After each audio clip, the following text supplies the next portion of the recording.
Una dintre destinațiile turistice cu un potențial deosebit pentru Republica Moldova ar putea fi traseul Toltrele Prutului, care include recifii calcaroși din bazinele râulețelor Răcovăți, Draghiște, Ciuhur și Camenca. Stâncile din nord-vestul Republicii, cu o vârstă de peste 10 milioane de ani, îmbină în ele istorie, mister și frumusețe.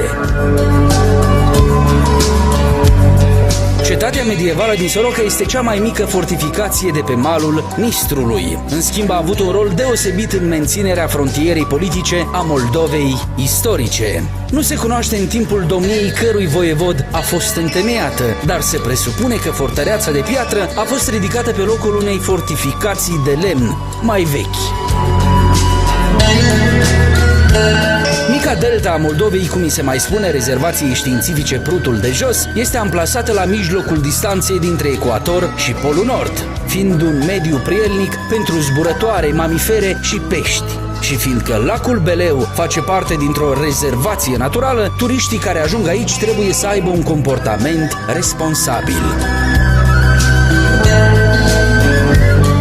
Biserica Adormirea Maicii Domnului din Căușeni este o construcție medievală ascunsă pe jumătate în pământ. Legendele spun că tătarii interziceau odinioară ca locașurile să fie ridicate mai înalte decât un oștean călare. Perioada actitoriei bisericii este o enigmă. Se știe doar că Sfântul Locaș a fost reconstruit în anii 1763-1767,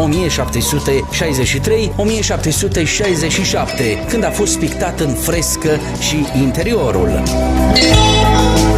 Peștera Surprizelor, aflată în preajma orașului Criuleni, este un labirint al naturii, format din numeroase tuneluri și săli cu denumiri neordinare, ca cinematograful, Inelul de Aur sau Ascensor. Caverna, descoperită acum 4 decenii, se zice că ar avea 1700 de metri, deși nu a fost cartografiată.